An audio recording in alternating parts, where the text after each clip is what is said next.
시청자 여러분 안녕하십니까. 최욱의 파워 인터뷰입니다. 오늘은 충북여성재단 제3대 대표이사로 취임한 박혜경 대표님을 모시고 앞으로 여성 정책과 계획 등에 대해 들어보겠습니다.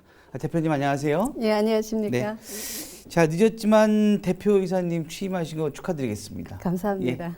먼저 취임 소감과 함께 시청자 여러분께 간단한 소감 부탁드리겠습니다.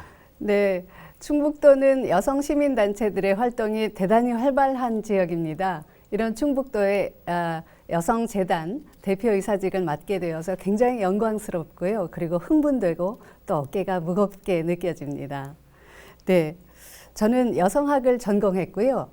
또 여성단체에서도 일했었습니다. 80년대 여성의 전화에서 일했고요. 그 후에 인천여성정책센터장 그리고 강원도 여성가족연구원의 연구개발부장으로 일했습니다. 그래서 이제 지역의 성평등 의식을 확산시키고 또 여성 정책을 개발하는데 힘써왔고요. 대학과 시민단체, 경찰, 공무원 등을 대상으로 해서 사회 각처에서 또 여러 강의도 해왔습니다. 그래서 이런 시민운동, 또 강의, 정책개발 영역에 걸쳐 있는 저의 경험이 충북도의 성평등을 발전시키는데 조금이라도 도움이 되도록 열심히 일하겠습니다. 네. 자, 충북도의 성평등 굉장히 중요하죠. 예. 자, 우리 충북 지역에는 여성단체들이 참 많은 단체들이 있죠. 예. 예. 충북 여성재단에 대해서 이제 아시는 분도 계시지만 또 모르시는 시청자분들을 위해서 우리 충북 여성재단이 어떤 일을 하고 있는지 좀 말씀해 주시죠. 네.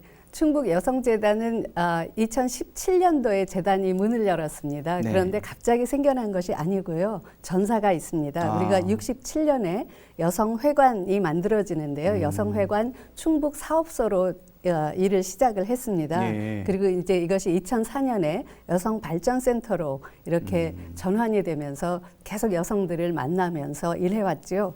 근데 이제 여성재단이 되면서 그 기능과 역할이 확대되고 또 성평등 충북도를 위한 민관학 협력의 허브로 그 위상이 높아졌습니다. 그래서 성평등 정책 연구와 개발 기능을 갖게 됐고요. 그리고 이제 공무원과 시민 대상으로 한 여러 계층을 대상으로 한 교육 기능이 더해지고 그러면서 또 점점 전문화되어 왔습니다. 또한 여성 시민단체들의 네트워킹이 굉장히 중요한데요. 뒤에서도 이 부분을 말씀드릴 기회가 있을 것 같은데요. 네. 그것을 위한 허브 의 역할도 하고 있고 도청과의 그 협치라고 하죠. 요즘에 네. 거버넌스 그 기능이 강화되면서 거기에서 중요한 다리 역할을 하고 있습니다. 그래서 종합해서 설명하면 여성 시민단체 또 학계의 연구자들 그리고 충북도의 공직사회가 성평등을 위해서 서로 협력하고 만날 수 있도록 또 소통할 수 있도록 연결하는 그런 역할을 저희 충북여성재단이 하고 있습니다. 이런 의미에서 충북도에서 충북여성재단은 제가 이 말씀을 꼭 드리고 싶습니다. 네네네. 규모는 아직 크지 않을지 모르지만 중요성과 그리고 이 재단을 둘러싸고 있는 도민들의 에너지 측면에서 보면 대단히 큰 조직이다. 이렇게 네. 말씀드리겠습니다. 67년부터 시작했다면 굉장한 역사를 갖고 있는 건데요. 그렇죠. 예. 그래도 그 여성재단이 이제 탄생이 되면서 지금까지 그 어떻게 보면 저희 그 대한민국이 가부장적인 어떤 사회에서 그래도 많이 변화가 좀 있지 않았나. 그렇습니다. 예, 거기에 따른 그 여성단체들의 노력, 예. 특히 여성재단이 그 주도적으로 노력을 해온 게 아닌가 이렇게 생각이 드네요. 저희 재단이 열심히 일해온 것은 사실이고요. 그리고 짧은 기간이었지만 참 기반을 잘 닦고 시스템을 잘 만들어 왔습니다. 네. 이 뒤에는 혹은 앞에는 여성 단체들의 그 열망과 의지 이것이 굉장히 중요했고요. 그것을 연결하고 대변하는 역할을 부분적으로 했을 뿐입니다. 그래서 이 재단이 더 발전하고 또 성공적으로 주어진 소명을 잘 할 수 있으려면 단체들과의 소통이 중요하고 그리고 이 단체들의 활동을 더 활성화하는 데 기여하는 것이 중요합니다. 네. 자, 우리 사회 이제 여성과 관련된 사안에 대해서 한번 이제 얘기 나눠 보겠습니다. 많이 좋아졌지만 그래도 아직도 최근에 그 공직자들의 어떤 뭐 성추행 사건, 잇따른 성추행 사건, 그리고 우리 지역에서도 계속된 뭐 여성 추행 사건, 무슨 물론 이제 법률이 강화가 되고 그 성평등 또 성인식에 대한 인식이 강화됐지만 아직도 좀 미흡한 게 좀 많은 것 같아요. 원인이 무엇이라고 생각하는지요? 이렇게 생각합니다. 우리 사회 지금 말씀하셨다시피 제도적인 발전은 많이 이루었습니다. 네. 이것은 모든 시민의식의 성장과 또 정책을 펼치시는 관의 노력 이런 것도 굉장히 중요했고요. 그래서 많은 변화가 일어났지만 한국 사회 전체적으로 굉장히 짧은 시간에 많은 변화를 이루었기 때문에 아직 미처 따라오지 못한 낙후되고 지체된 분야가 있는 것 같습니다. 그래서 지금 말씀하신 성폭력 문제는 지금 일어나고 있는 것이 아니고 옛날부터 쭉 혹은 과거에 더 많았을 그러나 인식되지 못했던 문제들이 사후적으로 그것이 문제로 인식되는 것 그런 것이 이제 미투 사건이고 여러 사건들인데요. 그래서 이제 지금 의식의 지체는 이런 것 같습니다. 성폭력은 문제가 있다. 이것은 나쁘다. 해서는 안 된다는 의식까지는 다 이르렀는데 무엇이 성폭력인지 그리고 그것이 일상적으로 어느 정도로 불편한 것인지에 대해서는 아직 더 많은 의식 전환이 필요한 시점이라고 보이고요. 예, 그런 점에서 여성들의 노력과 그 목소리 이런 것에 좀 더 사회가 귀 기울일 필요가 있다고 생각합니다. 네. 그리고 아직까지도 그 여성 일부에서는 본인이 피해를 입고도 혹시 이게 문제가 되면 본인이 더 피해를 입을 수 있지 않을까라는 어떤 그런 그 두려움 때문에 참고 네. 또 이렇게 덮는 네. 이런 사례도 아직도 있는 것 같아요. 네. 그래서 어떻게 보면 이런 문제는 여성들 스스로 과감하게 이제 신고를 하고 사회에 알리고 이런 게 또 필요하다고 생각이 들거든요. 어떻게 네. 생각하시는지? 네, 그 지적도 굉장히 옳으신 지적인데요. 저는 여성 개개인이 조금 더 용기를 가지면 네. 해결할 수 있는 문제인 것은 분명한데 그것보다 더 중요한 것은 제가 이제 이렇게 설명합니다. 왜 미투라고 했을까? 네. 그 미투가 벌어졌을 때 왜 이제서 말하느냐라고 얘기하는데요. 왜 이제서 말할까요?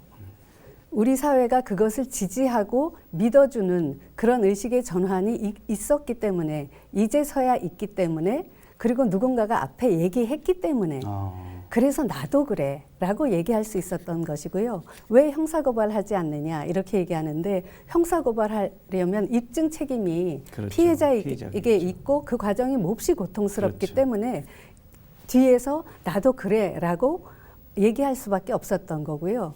그런 것이 우리 사회가 그래도 의식이 많이 변화됐구나라고 생각되는 것은 그것이 옛날 같으면 다 피해자 비난으로 네, 이렇게 전환되었었는데 이제는 그것에 대해서 신뢰가 어느 정도 형성이 돼서 그런 얘기들이 이제 그래서 각 처에서 각 계에서 이런 것이 이제 학폭까지도 가고 있지 않습니까? 그렇죠. 네, 예. 그래서 이제 우리가 사적 민주주의의 확대 이런 흐름으로 보는데요.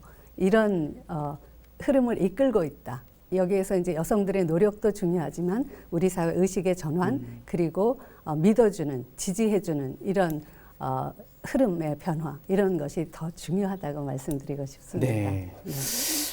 대표님 말씀 들어보니까 정말 일리 있는 말씀이 있는 것 같아요. 우리 충북여성재단에서 성인지 교육을 이제 꾸준히 진행하고 계시죠. 그 어떤 교육인지 그리고 또 성인지 교육이 필요한 이유 다시 한번 어떤 게 있는지 부탁드리겠습니다. 네. 방송에서 말씀드리기가 쉬운 주제는 아닌데요. 네네. 제가 한번 쉽게 말씀드려 네네네. 보겠습니다. 성인지라는 것은 인지라는 말이 붙으니까 굉장히 어렵게 들리는데요. 그렇죠. 사실은 성을 인지한다는 게 뭐냐. 남성, 여성 다 아는데 네. 그런데 그런 우리가 생물학적 범주로서 남성, 여성을 알아야 된다. 이 얘기를 하는 게 아니고요. 네. 역사적으로, 사회적으로 여성이 받아온 대우 그리고 그것으로 인해서 여성이 해온 역사적인 경험 그것으로 인한 사회적인 위치가 남성과 다르다는 겁니다. 그것을 알아야 한다는 것이 성인지인데요. 그것을 왜 알아야 하냐면 정책에서 이제 우리가 어떤 정책을 만들 때 일반 사람, 보통 사람에게 이것이 어떤 영향을 줄 거다라고 가정하고 만드는데 사실은 일반 사람, 보통 사람이 누구냐는 것이죠. 그래서 여성이 처한 사회적 경험과 위치가 다르기 때문에 다른 효과와 영향을 미치게 된다는 네. 것이죠. 그래서 이것이 모든 도민을 향한 도정이려면 이 다르다는 것을 알고 거기에 맞추어서 접근해야 된다. 이것이 성인지의 필요성입니다. 그래서 정책을 만드는 공직자도 마찬가지고 의회 의원도 알아야 되고 교육자도 그렇고요. 인사를 담당하는 기업의 관리자들도 그렇고요. 그래서 사회 각처에서 모두 이것을 안다면 우리가 결국은 모두 다 누리는 사회를 만들기 위해서는 이 차이를 알아야 한다. 근데 이 차이는요, 사실은 우리가 차이 얘기하면 생물학적 차이를 전통적으로 많이 얘기해 왔기 때문에 그래, 우리도 알아. 남녀는 다르잖아. 네. 이렇게 얘기하시는데요. 그런 전통적인 차이를 재생산하기 위해서 성인지를 가져야 된다라고 이야기하는 것이 아닙니다. 특히 이렇게 남녀가 다른 경험과 위치를 갖는 것은 사회문화적인 것 때문이라고 볼 수 있는데요. 그리고 생물학과 사회문화가 상호 영향을 줍니다. 그래서 우리가 사회적으로 여성의 신체 활동이 지지되고 격려되는 사회에서 여성의 신체도 달라집니다. 근육도 달라지고 몸도 커지고요. 그런 것처럼 영향을 주는데요. 그러나 이제 출산이라든지 이런 문제는 바꿀 수 없는 이런 문제가 있고, 이런 차이를 인정해서 다른 접근이 필요하고, 또 사회적인 이런 역할과 경험이 달랐다는 것에 착안해야 된다라는 것인데요. 결국은 도달하는 점은 다른 것을 계속 다르게 만들기 위해서가 아니라 평등에 도달하기 위해서 우리 사회를 향유하고 누리고 권리를 우리가 구현하는데 이것을 그런 점에서는 평등해야 되죠. 거기에 도달하기 위해서는 이 차이를 다룰 줄 알아야 되고, 그것이 성인지다라고 말씀드릴 수 있겠습니다. 어찌됐든 그 남성과 여성의 평등이 가장 중요하다고 그렇죠. 볼 수 있겠네요. 자, 코로나 상황에 맞물려서 여성 일자리 문제도 좀 심각하죠. 여성과 경기 침체를 합성한 쉬세션, 발음 괜찮았나요? 쉬세션이라는 용어까지 등장했고, 지금 현재 여성들의 일자리가 더욱 어려워졌습니다. 네. 어떻게 생각하시는지요? 네, 이 말씀을 드리기 전에 이런 말씀 먼저 시작하겠습니다. 여성이 어려워졌다는 말씀을 드리면 여성재단 혹은 여성 연구를 하는 사람들, 그 운동을 하는 사람들은 여성 문제밖에는 모르는구나 이렇게 오해하실까 봐요. 그럴 수도 있겠죠. 네, 우리가 재난 상황에서는 그 전에 어려웠던 주변화되어 있던 약한 고리가 먼저 끊어지게 되어 있습니다. 그래서 여성들이 왜 어려워졌냐면요, 이미 비정규직이 여성 비율이 높았고 충북 여성 한 40% 정도가 비정규직에 분포되어 있습니다. 비정규직일 뿐만 아니라 영세한 소규모 사업체에 분포되어 있는 경우가 많고, 그리고 대면 서비스를 하는 그런 서비스 분야의 식당이라든지 뭐 이런 데 많이 종사해 있는 거예요. 그러니까 그런 데서 경제가 어려워졌기 때문에 특히 여성들이 종사하던 사업체가 먼저 문을 닫고 여성들이 해고되고 일자리를 잃는 이런 문제가 생겼습니다. 그 넓은 배경에는 그 사회적으로 주변화된 사람들이 다 같이 어려워졌는데 그 속에 여성 비율이 대단히 높았다. 이런 인식의 순서로 이렇게 바라보는 것이 맞을 것 같습니다. 네. 자, 일하는 여성들의 가장 큰 문제는 역시 출산과 육아라고 볼 수 있는데요. 이와 관련한 정책들이 계속해서 나오고 있지만 아직도 풀리지 않는 과제, 또 어려운 과제로 남아 있습니다. 충북 여성단체에서는 이에 대해서 어떤 역할을 지금 하고 있는지? 저희 여성재단에서 이 일이 굉장히 중요한 정책이기 때문에 역점 사업인데요. 이것은 국가적으로도 또 도정에서도 출산과 양육의 문제, 이 문제는 굉장히 핵심적인 사안입니다. 그런데 우리가 이것은 사실은 정책적으로 접근을 하는데 한계가 있는 부분이 네. 있습니다. 그래서 저희 여성재단이 또 중요한데요. 저희가 정책 개발을 하지만 정책은 민간 기업이나 이런 데 그렇죠. 직접적으로 관여할 수가 없잖아요. 예. 그래서 성평등 문화를 만드는데 저희가 할 수 있는 해야 되는 일들이 굉장히 많습니다. 이것은 우선 기업 문화가 우리가 일하는 노동자들이 누군가를 돌보고 출산하고 양육하는 책임을 맡고 있다고 가정하고 있지 않아요. 네. 네, 그래서 소위 이제 남성 모델이라고 하는데요. 그렇게 되어 있기 때문에 기업도 기업 문화도 바꿔야 되고요.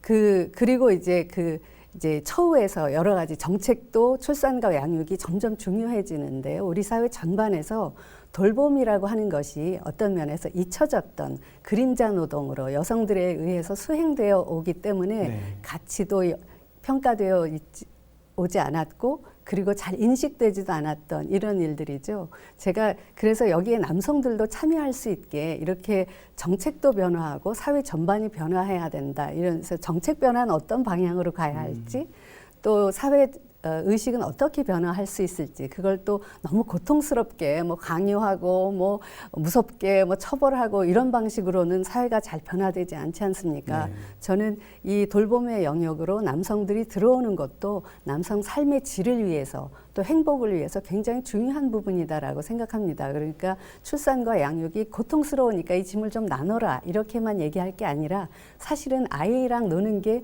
고통스러운 일만은 아니잖아요. 그렇죠. 그것이 노동이지만 또 그 예쁜 걸 보기 위해서 힘들어서 낳고 또 노동해서 기르고 이러는 건데요. 그 관계를 아이가 어릴 때부터 그 관계를 쌓을 수 있도록 이 정을 쌓을 수 있는 그리고 그 관계를 충분히 구가할 수 있는 이런 기회가 남성들에게도 주어져야 됩니다. 정책이 많이 노력하고 있는데 기업에서 모델은 이제 생산성만 강조하고 이렇게 되면 곤란하다는 거죠. 근데 남성들이 일로 많이 안 오는 것은요. 돌봄의 영역이 여성이 할 때는 굉장히 중요한 일로 뭐 얘기되면서도 돌봄의 영역 그 자체는 우리가 집에 가서 애나 봐라, 뭐 집에 가서 밥이나 해라 이런 것처럼 금방 사실은 우리가 저평가되어 있거든요. 그렇죠. 그래서 여성들은 남성의 영역으로 가는 것이 지위가 올라가는 것처럼 생각하기가 쉬운데 남성들은 여성이 전통적으로 담당해왔던 돌봄 영역으로 가는 것은 내가 저평가된 일을 하는 것으로 여기기 때문에 일로 잘 안 온다는 것이죠. 네. 그래서 우리가 누군가를 돌보고 그렇게 돌봄의 관계를 맺는 것은 인간 역사에서 아주 필수적이고 피할 수 없는 일이고 또 소중한 것이기 때문에 남녀가 모두 참여할 수 있는 그런 사회 분위기를 만드는데 그러니까 정책을 포함한 아주 넓은 범위의 사회 변화를 이끄는데 충북 여성재단이 일하고 있습니다. 네. 네. 이제 그 남성들이 아이를 육아를 하는데 요즘에도 이제 육아휴직도 있고. 예, 그렇죠. 예. 저도 이제 모 단체 제가 이제 이사를 맡고 있는데 거기에서 예. 이제 백인의 아버지 육아단이 있어요.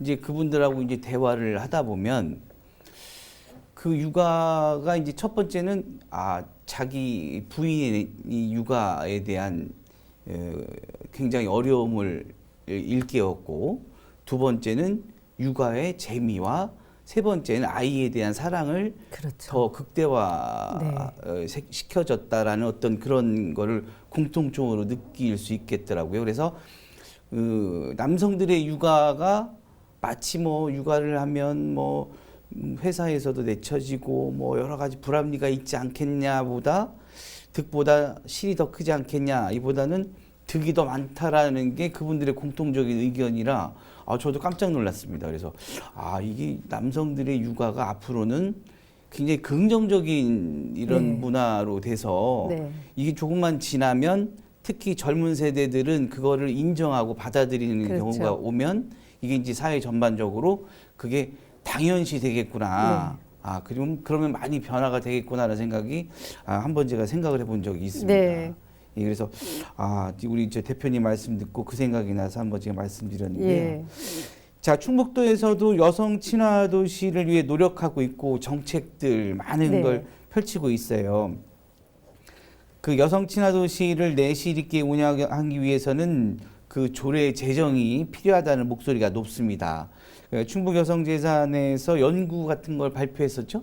네, 저희도 예. 연구를 했는데요.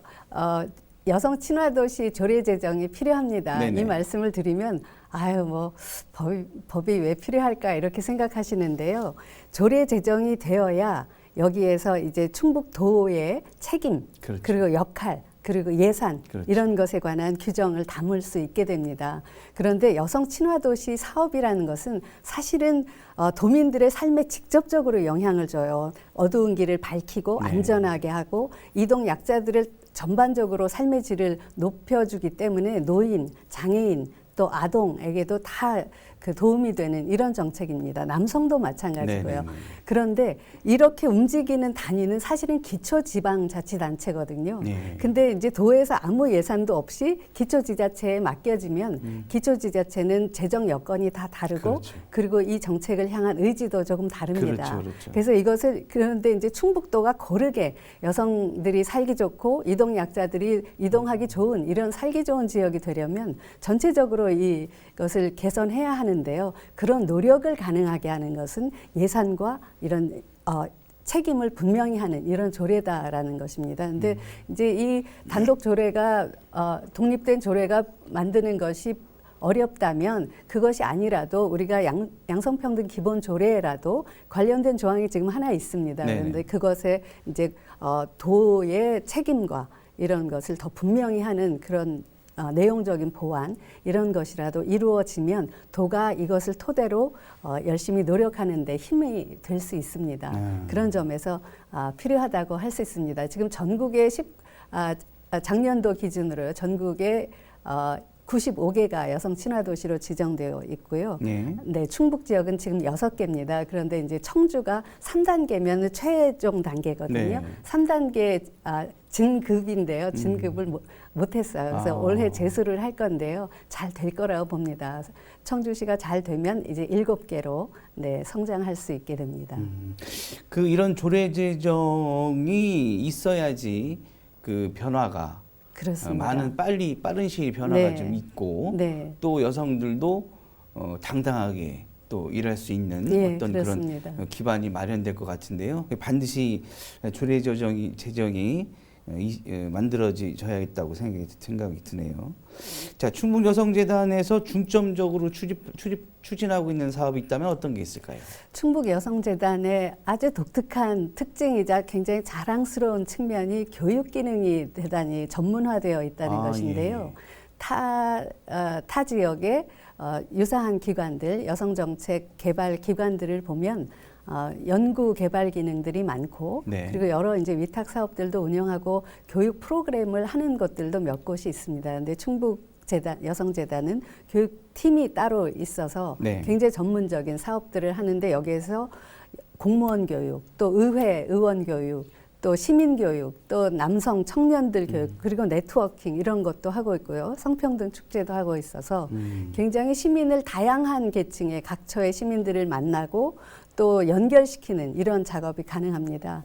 그런데 이제 올해에서 중요한 것은 이 잘해오던 이런 사업들을 더 하면서 단체들과 더 많이 만나고 소통해서 도정 발전에 이 시민들의 도민들의 목소리를 전달하고 정책화하는 데 힘을 써야 되는 것은 물론이고 네. 저희가 연구 기능이 좀 인력이 약해서 이게 우리가 이제 인계치라고 하죠. 어느 정도의 수는 되어야 이것이 시너지가 나오는데 저희가 인력이 좀 연구 인력은 좀 적습니다. 네. 그런데다 최근에 이동도 좀 있고 그래서요. 이 부분을 올해 강화하는데 중점을 두려고 합니다. 네. 그 충북여성재단에서는 이제 우리 사회에서 핵심 역할을 해온 여성들을 발굴하고 알리는 역할도 하고 있다고 얘기 들었습니다. 예를 들어서 뭐 여성 독립운동가 등을 알리는 것도 한몫했다고 보는데요. 앞으로 관련한 활동을 더욱더 활성화시킬 계획이 있으신지요? 네, 이 굉장히 중요한 사업인데요. 네, 다른 지역에서도 이제 이 지역 여성사들을 많이 하는데요. 남들이 보시기에는 어떤 시각에서는 정책 연구 개발을 하는데 여성사를 왜 하는 걸까?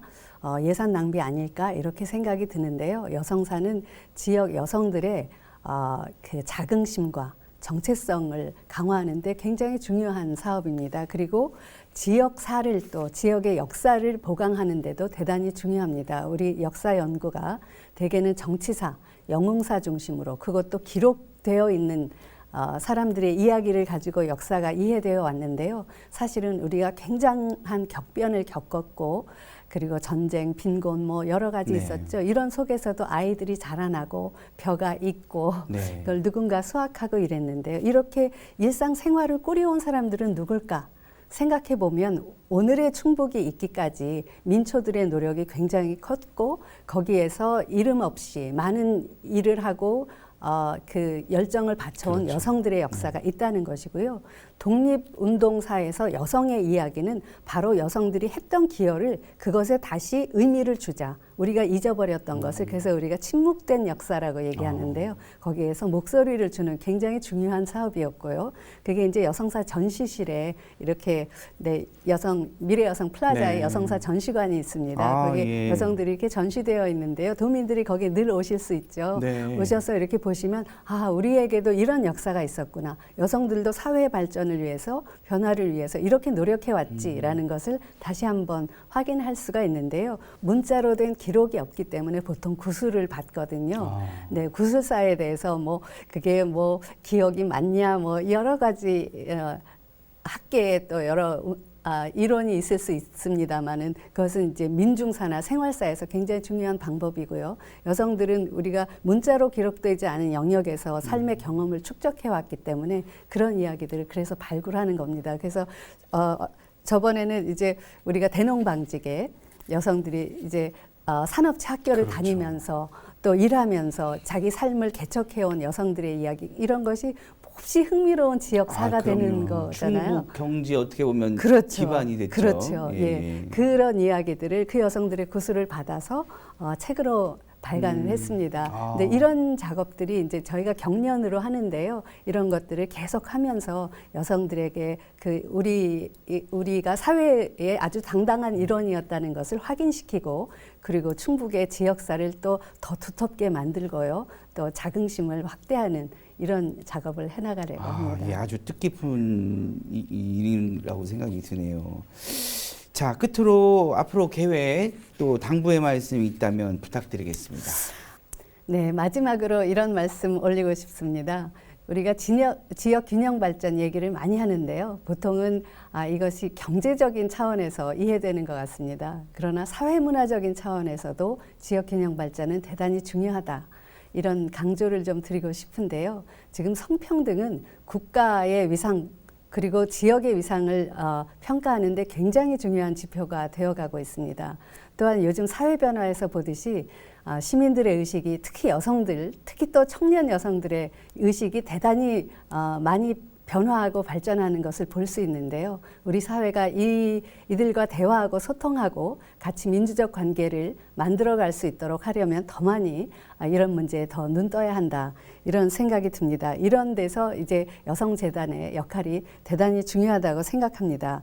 우리가 성평등 정책을 얘기하면 남성을 위한 것이기도 하다. 이런 말씀을 많이 드리는데요. 저거 그냥 사탕발림일 거야. 이렇게 생각하시지 마시고요. 우리가 워라밸 요즘에 청년들이 굉장히 강조합니다. 워크라이프 밸런스라는 건데요. 이것이 사실은 여성들이 처음에는 여성들을 위한 정책인 것처럼 이렇게 생각이 됐는데요. 이것이 결국 누구의 삶의 여가권이라든지 삶을 향유할 수 있는 권리로 확대되고 있는지 보시면 우리 모두의 삶의 변화를 가져왔다는 것을 아실 수 있을 겁니다. 이런 차원에서 충북 여성재단은 앞으로 저희 힘껏 굉장히 열심히 노력하겠습니다. 많이 지지해 주시고요.